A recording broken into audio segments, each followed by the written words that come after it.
A very good morning to sir and fellow classmates. Today our group will present a model tool in vision testing called DYOP, which stands for Dynamic Optotype. Our group members are Bae Yong Foy, Kok Shi Fong, and myself, Petronita Rikni Patrick. Let's begin with a quick introduction.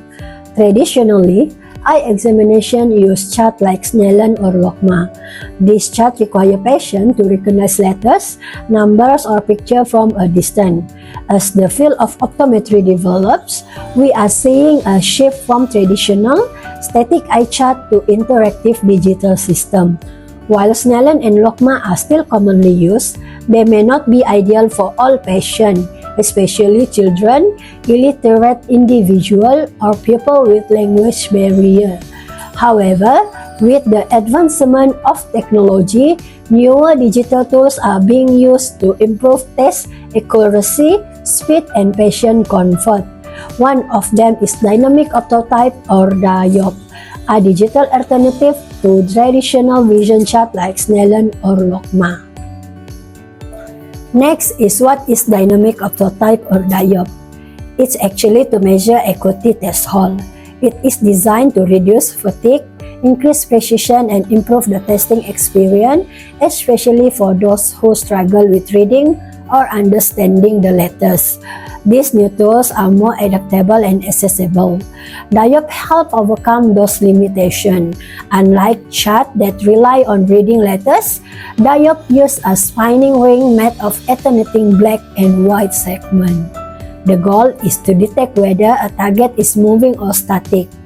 It tests the patient's ability to detect motion instead of recognize symbols, reducing language and literacy issues.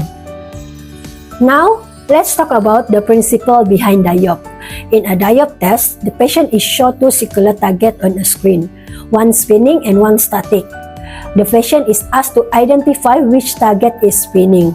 As the ring gets smaller, it becomes harder to detect the motion. The smallest spinning ring a patient can still recognize is recorded as their visual acuity threshold. This method is based on motion detection, not symbol recognition, making it more objective and less stressful. DYOP test is created based on the psychology of our eyes rather than subjective and imprecise cognition. The focus of light and image on retina, resulting our biological lens changing, is shaped to adjust to the focal length of light. The focus of image is then regulated by the retina cone photoreceptor into combined response that is sent to the brain via the optic nerve. This is increase the eye's sensitivity in detecting motion. Next, I will pass to my friends, Bae Yong Foy. Good day everyone, my name is Bae Yong Foy. I will now share how are we going to use the DYOP. DYOP testing is performed using a screen at a fixed distance from the patient. Two DYOP circles are displayed, one spin, the other stays still. The patient simply say or point to the spinning one. The optometrist then reduce the ring size until motion is no longer detectable. This makes DYOP perfect for young children, illiterate patients, people with language or communication challenge. Here are the major benefits of using DYOP. Reduce the chance of patient guessing and memorizing the chart to avoid over minus or under minus reflection. Second, shorten the examination time per patient. The less tiring compared or letter-based chart and more accurate in borderline or difficult cases. Based on the research done, DYOP maintain a higher level of accuracy and precision, approximately plus minus 0.06 diopter. Last, avoid language and literacy bias. DYOP make eye testing more efficient and inclusive for all level patients. DYOP also has some technical advantages. It provides objective measurement rather than subjective letter reading. It gives consistent results even after multiple trials. All of this make it is a flexible tool for modern clinic and remote setting. It can be integrated into daily optometry and mobile apps. It is useful for both vision screening and reflection. However, DYOP is not perfect. It is a new technology, so it is not widely used or adopted by clinic or optometry practice. Patients need a proper explanation before the test, especially elderly patients. May be also confusing for elderly patients or first-time patients. It requires a digital screen or apps, so it may not be suitable for all environments, especially in areas which have limited access to internet or electricity. Some optometrists still prefer traditional charts, which they are more familiar with. But as technology becomes more common, this barrier will reduce eventually. Hi, my name is Kok Shifong. Now let us look at the differences between all the visual acuity methods. This table shows a side-by-side comparison between DYOP and the two traditional vision acuity test charts, which are the Snellen and the Lobman chart. And let us look at the first aspect, the target type. DYOP using a rotating segmented ring, a dynamic optotype, while Snellen uses a static optotype, which are the letters and the symbols. Lobman uses the static as well, which are the letters. How about the measurement style? DYOP detects motions perception, which is the arc width, using the measurement of minute of angle, while Snellen reads the smallest line of the letter at a fixed distance using the fraction type of 66 or 2020. Lobman is actually measure the minimal angle of resolution, a Lobman value of 0 equal to the vision acuity of 66. How about the guessing risk? DYOP has very low guessing risk because it is less than 1% because it requires motion detection only, not recognition. For Snellen, the guessing risks are high as some of the letters are easier to guess or based on the recognitions or memories. For Lobman, the guessing risks are medium as standardized letter sizes and spacing reduce the guessing compared to Snellen. How about the time efficiency? In clinical study, the average time to determine a visual acuity using DYOP is under 2 minutes for both eyes. For Snellen, it's moderately fast but less reliable for subtle changes. And Lobman has the slowest time efficiency but accurate and reliable for tracking small changes. Now let us look at the accuracy. DYOP accuracy is very high with clearer endpoint detection. Snellen gave a lower precision as the lower optotype difficulty. Lobman gave higher precision compared to Snellen as consistent optotype of the sizes and spacing. What is the subjectivity level of the three charts?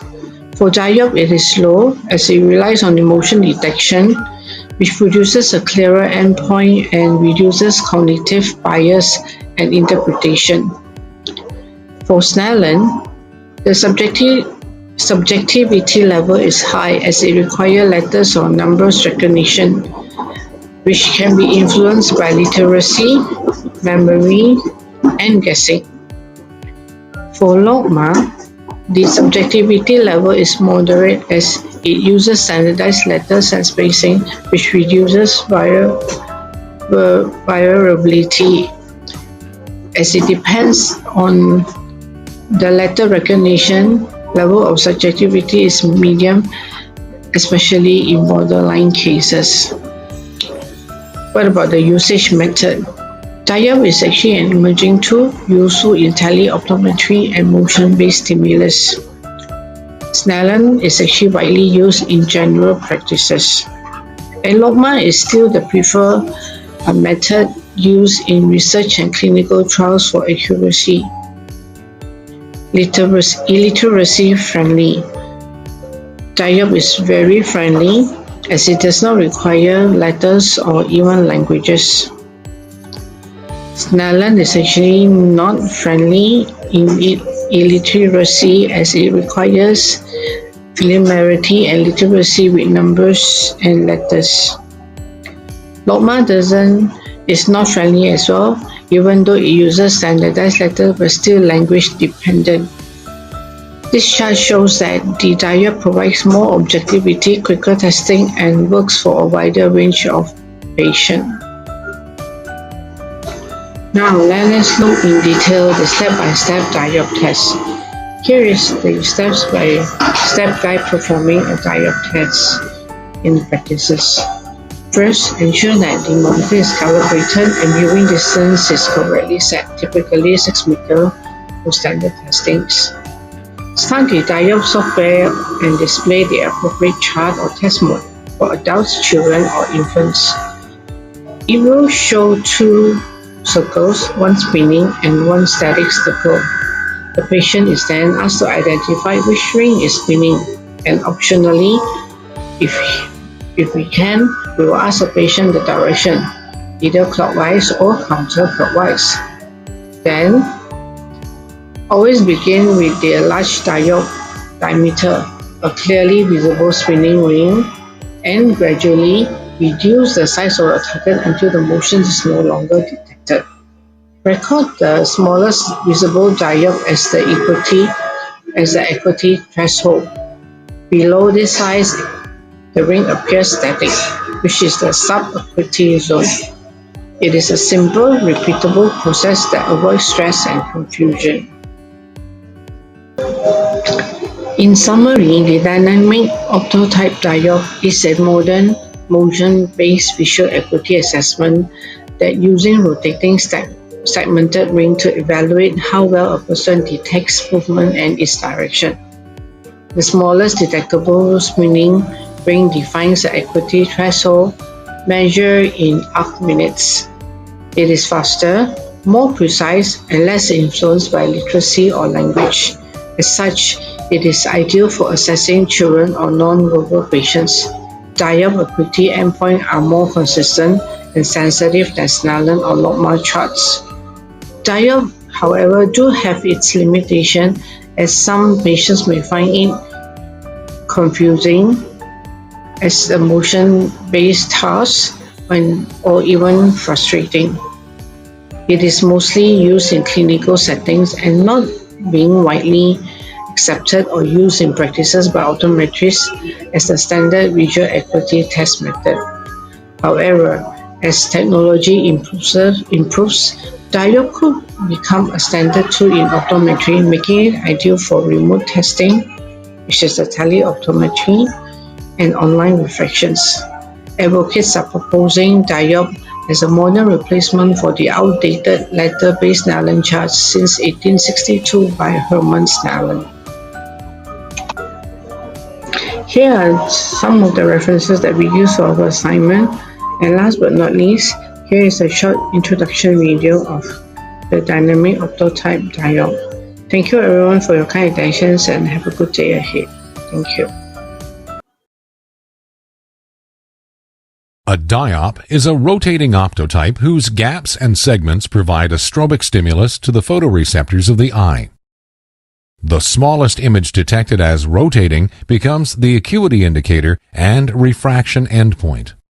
As the rotating gaps and segments get smaller, their strobic stimulus is not large enough for their motion to be detected.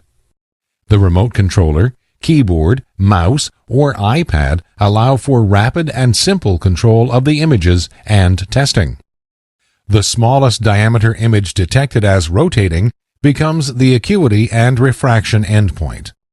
Pausing or reversing the rotation or switching the rotating image location provides an accurate and simple indicator of false positives. The added DYOP precision eliminates both patient and doctor visual fatigue. The DYOP test provides a precise and more consistent, accurate, and efficient measure of acuity than static images.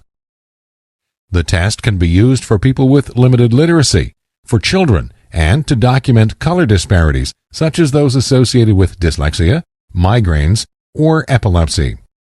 Visit chart2020.com/DYOP for more information.